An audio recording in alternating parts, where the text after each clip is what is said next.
Doctora, sí Listo, se Laura. puede ver. Ya, perfecto. Bueno, buenas tardes, chicos. Vamos a tener una de las últimas clases. Me informa, por favor, si en algún momento se escucha distorsionado para poder cambiar la señal. Vamos a hablar acerca de unas patologías que no es muy frecuente, pero que tenemos que tener en cuenta en aquellos pacientes que tenemos cuadros de dolor abdominal. La pancreatitis crónica está definida como una enfermedad fibroinflamatoria crónica, progresiva e irreversible, que es caracterizada por cambios tanto morfológicos macro y microscópicos que van a generar síntomas como dolor abdominal y o pérdida permanente de la función tanto exocrina y o endocrina o ambas. Es una patogenia compleja de etiologías diversas que tenemos que saber identificarlas para poder tratar de eliminar los factores de riesgo que puedan llevar a la progresión de esta patología. Dentro de la epidemiología, a nivel nacional no tenemos data, puesto que no es una patología muy frecuente y no se cuenta con estadísticas presentes, pero sí se describe que, por ejemplo, en Estados Unidos suele diagnosticarse las pancreatitis crónicas ya en estadios avanzados con complicaciones, incluso con grados de insuficiencia pancreática. Se estima que más o menos se presenta por cada 13,5 a 52,4 por 100.000 habitantes, dependiendo las zonas de desarrollo de la enfermedad. La incidencia de la pancreatitis crónica, por ejemplo, en Reino Unido, se estima que aproximadamente es de 8,6 pacientes por cada 100.000 habitantes al año. Y existe una discrepancia bien marcada entre la incidencia y la prevalencia, puesto que muchos de los diagnósticos son, valga la redundancia, infradiagnosticados, ¿no? En Estados Unidos es más frecuente en la raza morena afroamericana más que en la blanca y la edad promedio de presentación son los 45 años. Para tener en cuenta las diferencias que se tienen con respecto de una pancreatitis crónica a una pancreatitis aguda, tenemos que considerar que la pancreatitis aguda lo que va a generar es la activación de enzimas proteolíticas que van a desencadenar toda una cascada de coagulación y de inflamación que van a generar lesión vascular. Y esto va a generar la progresión de lesiones acinares, pero que estas lesiones a nivel de las células acinares van a ser reversibles una vez de que el cuadro inflamatorio ha mejorado porque no se ha generado fibrosis alrededor. El problema que se produce a nivel de la pancreatitis crónica es que sea por el factor que estuviera desencadenando esto, que más frecuente es la ingesta de alcohol o alguna lesión o agresión oxidativa o alguna lesión persistente a nivel del tejido pancreático, los conductos, lo que van a llevar es a una persistencia de la inflamación y a la liberación del factor de crecimiento transformante beta y al factor de crecimiento derivado de las plaquetas. Estos dos factores importantes es lo que diferencia de la pancreatitis aguda, que son los desencadenantes de una fibrosis progresiva con proliferación de las células estrelladas, va a conllevar a la secreción de colágeno y esto es a lo que va a llevar a una fibrosis pancreática que va a incluir a la desaparición de las células acinares. Lo importante que ustedes tienen que tener en cuenta y lo que se considera dentro de la definición es que la pancreatitis crónica ya es un proceso inflamatorio crónico fibrodegenerativo con desaparición de las células acinares y por lo tanto con compromiso parenquimal del mismo que va a conllevar a daño tanto estructural como funcional. Y dentro de los daños funcionales va a conllevar a la insuficiencia pancreática endocrina y exocrina como parte de las funciones primordiales del páncreas. Cuando nosotros hablamos de cambios morfológicos, estamos hablando ya de daños estructurales que van a incluir atrofia del parénquima pancreático, dilatación del conducto pancreático irregular y de los conductos secundarios, también la presencia de múltiples calcificaciones a nivel de los conductos, con un aspecto irregular a nivel del parénquima, que incluso puede llevar a la formación de pseudoquistes y atrofia a nivel de la glándula pancreática, que eso se ve en la imagen inferior. La pancreatitis crónica lo que va a conllevar es una fibrosis y atrofia amplia del tejido pancreático y de las células acinares. Algunos islotes que se van a ver van a estar formados o envueltos por tejido fibrótico amplio, que es lo que va a generar la fibrosis progresiva en el páncreas con destrucción de la función tanto exocrina y endocrina. Esto va a conllevar a cambios histológicos que se consideran como el gol estándar a nivel de la biopsia hepática, los hallazgos de fibrosis intersticial, atrofia con pérdidas de los acinos e infiltrado crónico mononuclear. La combinación de esta triada es el diagnóstico gol estándar de pancreatitis crónica, que es lo que me van a determinar los cambios microscópicos de esta enfermedad. Pero a la vez, este componente inflamatorio persistente crónico me va a llevar también a complicaciones de los órganos adyacentes que están envolviendo el páncreas y que esto me va a conllevar a una estenosis del colédoco, me puede conllevar a una estenosis del duodeno, pero esto condicionado por un componente inflamatorio persistente alrededor, que puede llevar a una estenosis del tal o una estenosis también de colon transverso por la cercanía que tenemos con el páncreas. Incluso puede llevar a la trombosis de la vena porta y a la formación de pseudos aneurismas arteriales por el mismo componente inflamatorio. Entonces, ¿qué es lo que causa esta pancreatitis crónica? El 90-95% de pancreatitis crónica tienen como causa etiológica la enfermedad o la ingesta por alcohol. El etanol es el que va a condicionar el daño estructural a nivel de los alcinos y el que va a favorecer los depósitos de fibrina con los depósitos de colágeno y posterior destrucción del tejido pancreático. Sin embargo, también se encuentran otras etiologías que son menos frecuentes, que están relacionados, por ejemplo, patologías de origen tropical, obstructivas, autoinmunes y misceláneas. De acuerdo a la etiología, lo que ya sea por alcohol, por cigarrillo, idiopática, genética, autoinmune u obstructivas, se van a generar a nivel de la periferia de los acinos pancreáticos un estrés oxidativo persistente. Y este estrés oxidativo es el que va a alterar los acinos pancreáticos, va a activar las células esteladas y es lo que va a favorecer el depósito de fibrina alrededor de los acinos.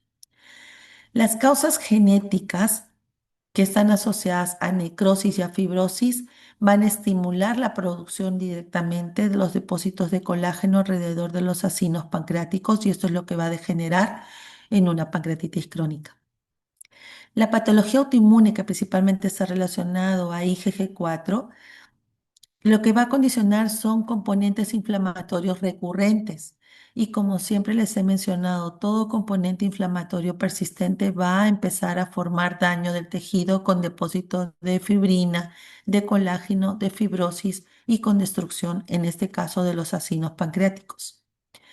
En el caso de la etiología obstructiva, lo que va a condicionar es la obstrucción persistente de los conductos biliares principales y de los accesorios que va a degenerar en transformación de fibrosis y atrofia posterior del páncreas. Toda esta cadena inflamatoria, tanto por estrés oxidativo, por necrosis, por fibrosis y por destrucción de los conductos o ductos pancreáticos, son los que van a conllevar a la formación de una pancreatitis crónica. Hay una clasificación muy conocida que se utiliza para poder considerar la etiología eh, de las pancreatitis crónicas. Es así que como una mnemotecnia existe la clasificación de Tígaro, T de las causas tóxico-metabólicas, I de las causas idiopáticas, G de las causas genéticas, A de las autoinmunes, R de las recurrentes y O de las obstructivas. Considerar que las causas T o tóxico-metabólicas son las causas más frecuentes donde se encuentra el alcohol, el cigarrillo, la hipercalcemia y la hiperlipidemia, recordando que es la hipertrigliceridemia con valores de triglicéridos mayor de 600 los que van a tener mayor riesgo de pancreatitis a repetición. Las causas idiopáticas, que es principalmente las causas tropicales, las causas genéticas, principalmente es aquellas que son autosómicas recesivas asociadas a las mutaciones del gen PRSS1, y las causas autoinmunes, que son de las más infrecuentes, pero que se tiene que buscar en aquellos pacientes que se tiene pancreatitis crónica, que son aquellos casos de pancreatitis autoinmune o aquellas relacionadas a enfermedad por IgG4. Menos frecuente aquellas obstructivas crónicas como daño estructural por neoplasias que pueden dañar crónicamente los conductos o la obstrucción de ciertos conductos como el páncreas divisum o los carcinomas a nivel de ampollo duodenales o los adenocarcinomas a nivel de cabeza de páncreas. Cuando hablamos de la etiología por alcohol, se está hablando que este está favorecido por un consumo de alcohol excesivo, principalmente aquellos que consumen por larga data, estamos hablando de años, por lo menos de 6 a 12 años de consumo mínimo de 80 gramos día de alcohol.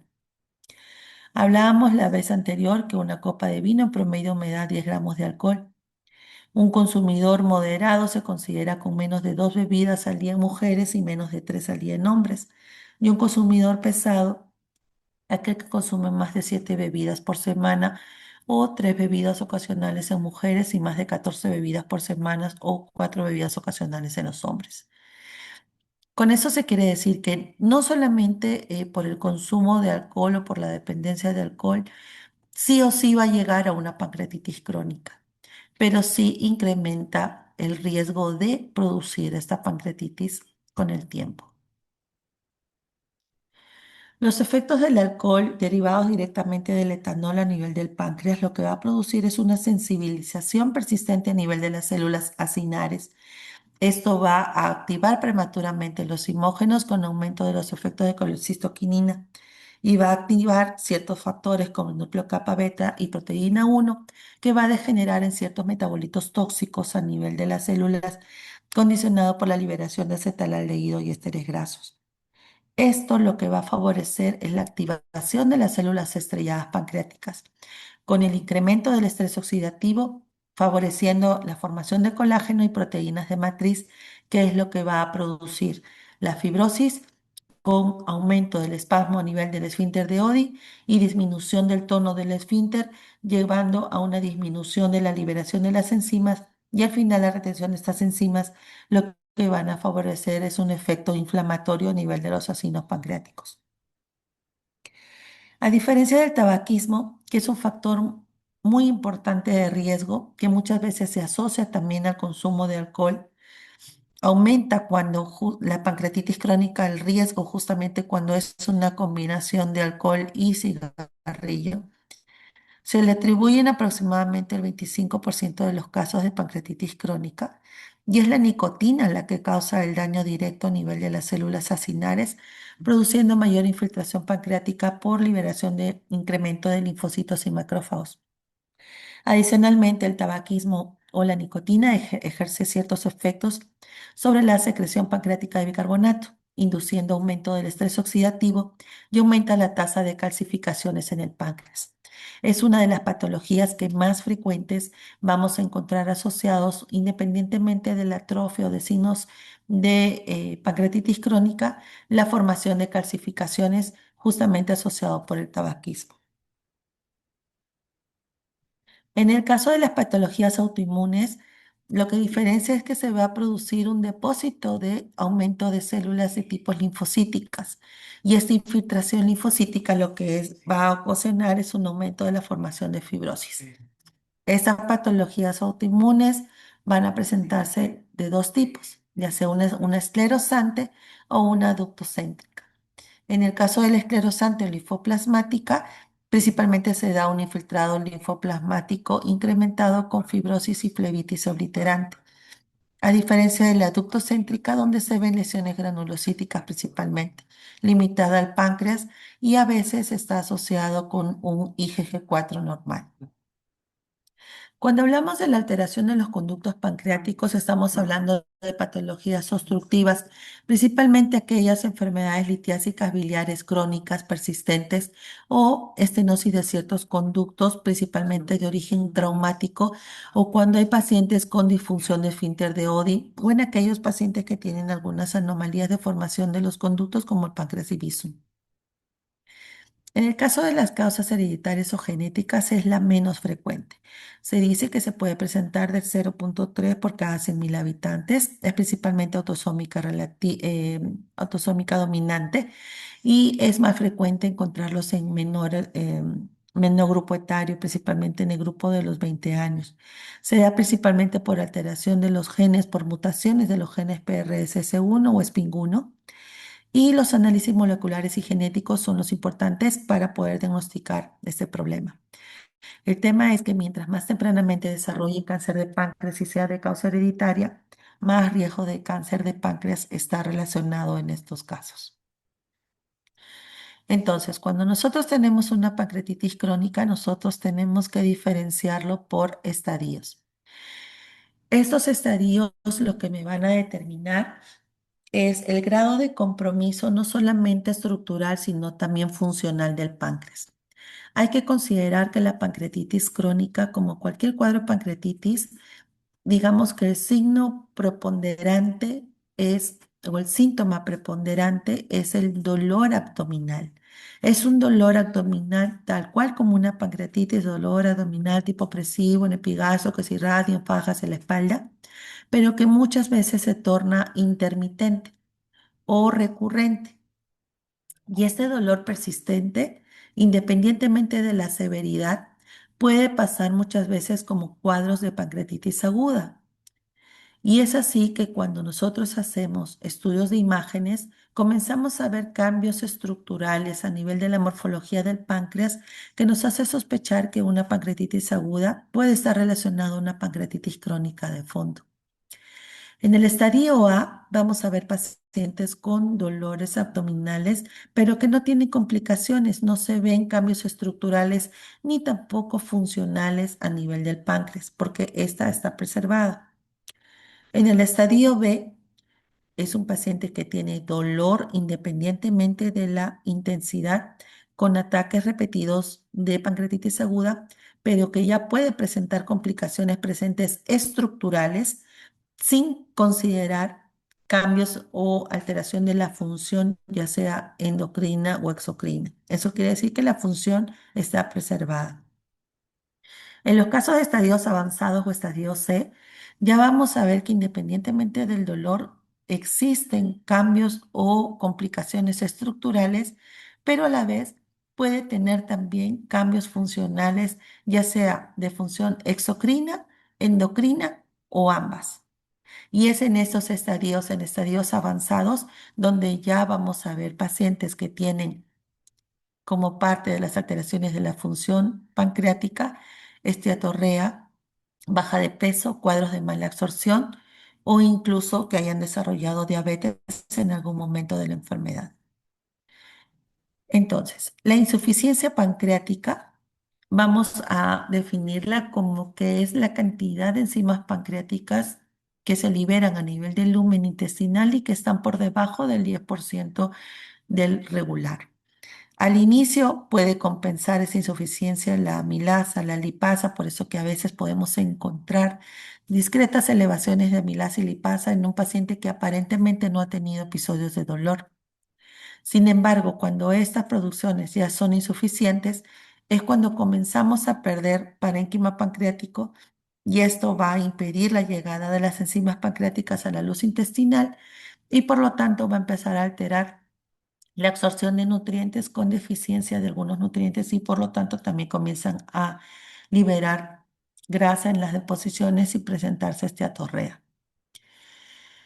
Entonces, para el diagnóstico de pancreatitis crónica tenemos tanto aspectos clínicos, imagenológicos y laboratoriales que me van en su conjunto dar el diagnóstico de pancreatitis. El estudio histológico, hablando netamente de la biopsia pancreática, es un estudio difícil de realizar que no se puede proporcionar información, digamos, fiable de primera instancia porque no es fácil poder obtener una muestra de ello. Por eso que no se considera el estudio histológico como un estudio de inicio, salvo que tengamos alguna duda en el manejo o en el diagnóstico de estos pacientes. Entonces, cuando nosotros hablamos de criterios diagnósticos, tenemos aspectos clínicos, que es el dolor recurrente asociados a la pancreatitis, hallazgos imagenológicos, donde ya vamos a ver a nivel de las imágenes, ya sean ecográficas, tomográficas o por ecoendoscopía, la presencia de calcificaciones, litos pancreáticos, estenosis o dilataciones pancreáticas. También podemos ver cambios patológicos, que ya estamos hablando cambios histológicos a nivel de las biopsias, donde vemos fibrosis intersticial, pérdida sinar y otros. Y también podemos encontrar insuficiencia exocrina, donde ya vamos a ver los cuadros propios asociados a la pérdida de la función exocrina del páncreas. Para poder llevar a definir un diagnóstico de pancreatitis, tengo que tener por lo menos un criterio B o un criterio C o un criterio A o un criterio D, que estos van a requerir algún estudio adicional para poder determinar de por sí el diagnóstico de pancreatitis. Esto quiere decir que algún hallazgo imagenológico o un hallazgo patológico, estamos hablando de biopsia, es diagnóstico de pancreatitis. Pero los criterios solo clínicos o solo de insuficiencia exocrina no me determinan un diagnóstico de pancreatitis per se y necesita ampliar estudios. Las manifestaciones clínicas que les he mencionado, la cabeza va a ser el dolor abdominal, pero también se puede presentar en estos pacientes como episodios de diarrea, mala absorción, principalmente con deficiencia de vitaminas A, D y K, pacientes con esteatorrea, principalmente abundantes, malolientes, que flotan en el agua, que puede estar asociado también a pérdida de peso y a anorexia. Para esto tenemos algunas pruebas de función pancreática que incluyen aquellas exámenes de función pancreática directas e indirectas. Las directas, cuando hacemos dosaje de secretina o hacemos pruebas endoscópicas, que estamos hablando ecoendoscópicas, que me dan criterios de Rosmond, que me diagnostican la pancreatitis crónica, o una pancreatografía que es dada por resonancia con estimulación de secretina, que es un método diagnóstico de imagen para poder considerarlo como un criterio adicional de pancreatitis. Pero también tenemos algunas pruebas indirectas que me van a llevar a sospechar de una pancreatitis crónica, principalmente si tengo examen de Sudán fecal donde me ve la eliminación de grasa, disminución de vitaminas con un magnesio bajo o disminución de proteínas cuando hay anorexia, cuando hay pérdida de peso, cuadros de mala absorción. También son métodos indirectos que me pueden ayudar en el diagnóstico. Dentro de los métodos indirectos a la cabeza, la elastasa fecal es un método diagnóstico sensible, aproximadamente un 54%, que me va a evaluar principalmente la insuficiencia exocrina. Hablamos de una insuficiencia exocrina severa cuando la elastasa fecal tiene valores menores, es 200, que ya me determinan una insuficiencia exocrina severa. La cuantificación de grasa fecal, la actividad de quimiotripsina y el test de aliento, si bien es cierto, me pueden determinar estos estudios, pero por ejemplo el test de aliento no lo tenemos aquí en el país y la cuantificación de grasa muchas veces no suele ser muy bien diagnosticado. Es por eso que tenemos que llevar a estudios de imágenes, tanto la tomografía, que es un examen de inicio que me permite una sensibilidad hasta de un 90% y una especificidad del 85%, siendo la resonancia el siguiente método diagnóstico, donde es mucho más específico que la tomografía. Una ecografía abdominal sí me puede ayudar, principalmente en estadios avanzados, donde ya veo cambios estructurales o morfológicos del páncreas que puede ser fácilmente visible a nivel de la ecografía. Sin embargo, es muy operador dependiente y depende mucho también de la experiencia del ecografista. Pero tenemos otro método diagnóstico que es la ecoendoscopía. La ecoendoscopía sí me puede dar una sensibilidad y una especificidad hasta de un 100% basado en los criterios de Rosemont que ahora los vamos a ver.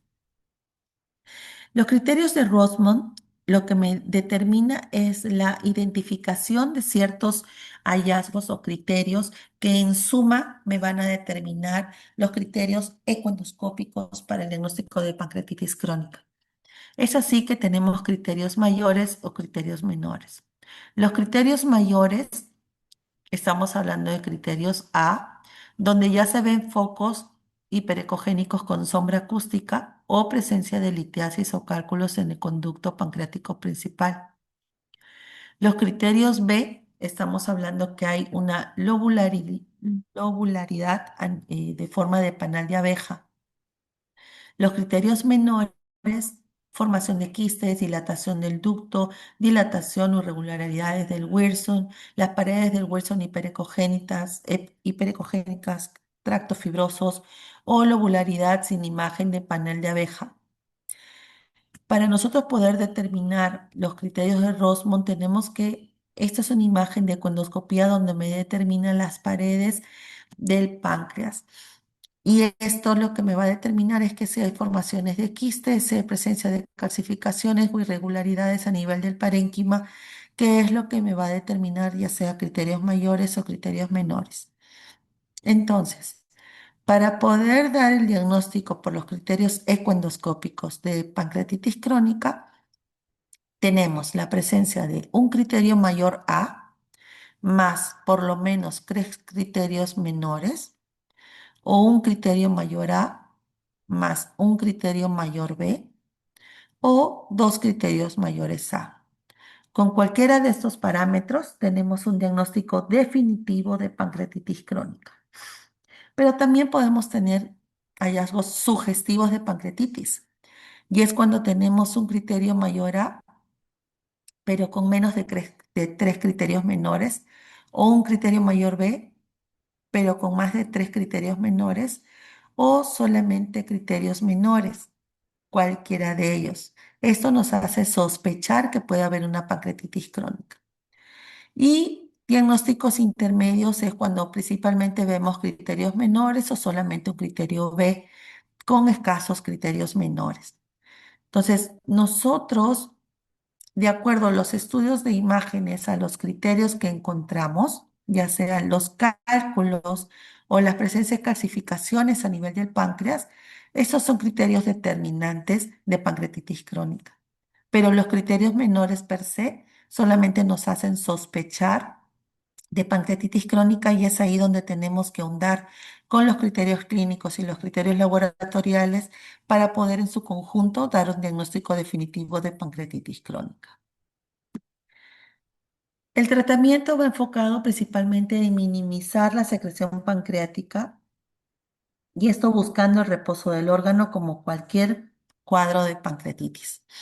Esto va de la mano con la modificación de los estilos de vida y de los factores de riesgo. Si estamos viendo que las causas principales de pancreatitis es el alcohol, es el cigarrillo, la hipertrigliceridemia, pues tenemos que evitar esos factores de riesgo para disminuir el riesgo o de aparición o de progresión.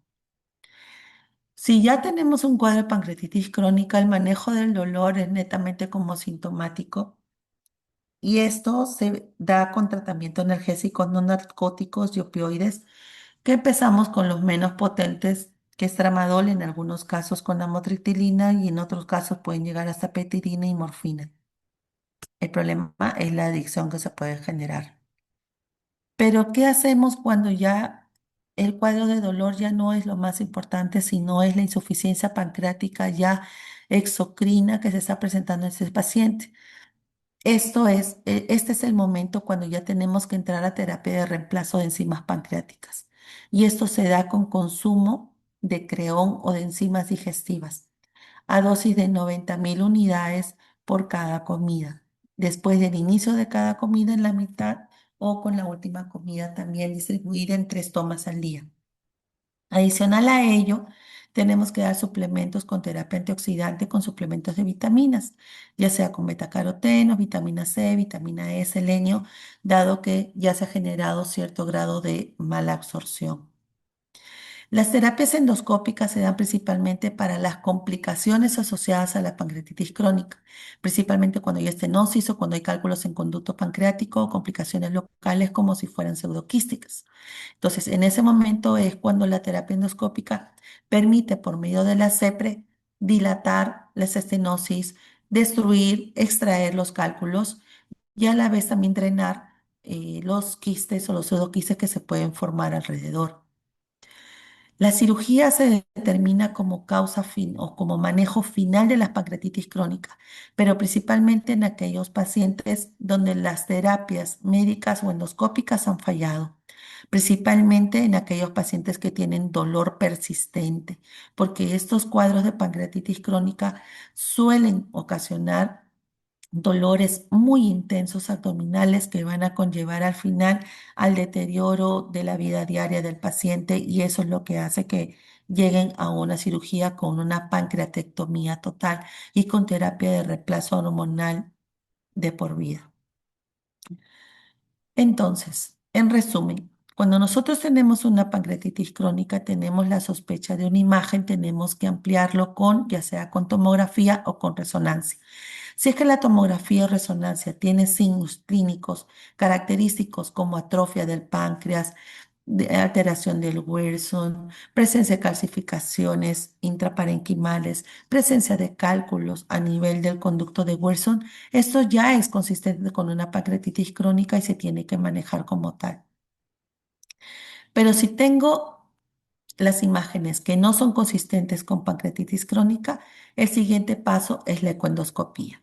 Si tiene la ecoendoscopía criterios de Rossmann positivos, se considera como una pancreatitis crónica y se trata como tal. Y si tenemos criterios de Rossmann negativos o sugestivos, pues probablemente tenemos que llegar incluso a test de secretina o a biopsias pancreáticas para poder determinar el diagnóstico.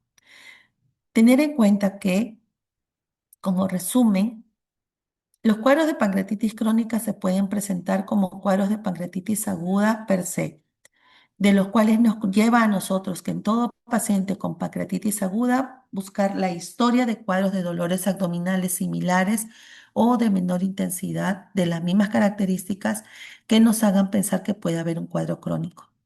Ante la sospecha, un estudio de imagen básico que empieza desde una ecografía y puede ir progresando a una tomografía, una resonancia, es importante para poder definir los diagnósticos imagenológicos morfológicos. Y si queremos definir algún grado de insuficiencia pancreática, pues los exámenes de la tasa fecal y SUDAM van a ser importantes para poder determinar algún grado de insuficiencia pancreática de tipo exocrino. Bien, chicos, ¿tienen alguna pregunta, alguna duda con respecto al tema? Doctora, en cuanto al tratamiento en la terapia de reemplazo para enzimas pancreáticas, ¿cuánto sería el tiempo De por vida. de por vida? Desde el momento que el paciente ya manifiesta insuficiencia pancreática exocrina, eso nos dice que ya hay destrucción de acinos pancreáticos. Y hemos mencionado dentro de la definición que la pancreatitis es una enfermedad crónica, progresiva e irreversible. Eso quiere decir que aquellas funciones pancreáticas que ya se han perdido no se van a poder recuperar. Y por lo tanto, este tiempo de terapias de reemplazo de las enzimas digestivas ya va a ser permanente desde el momento de su detección. Igual, si detectamos que solamente el grado de insuficiencia pancreática es endocrina, donde vemos pacientes diabéticos que no logran regular bien su glucosa, estos pacientes van directamente a tratamiento con insulina, no van a tratamiento con hipoglicemiantes orales. Ahí netamente van con tratamiento de insulina de por vida. Gracias, doctora. ¿Alguna otra pregunta?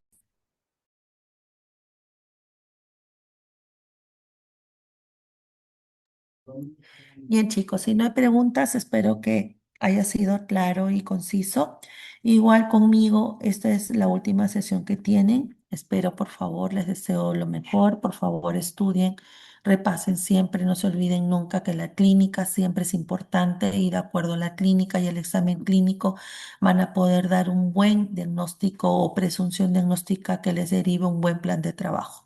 No se olviden siempre que la clínica es mandatoria, por lo tanto, no teman examinar, no teman preguntar, no teman equivocarse en estas etapas que es muy importante para que ustedes terminen de discrepar o de discernir algunas ideas, porque cuando ya sean médicos no se van a poder equivocar. Listo, chicos, cuídense. Cualquier cosa me pueden buscar también en el servicio de gastro. Suerte para su examen.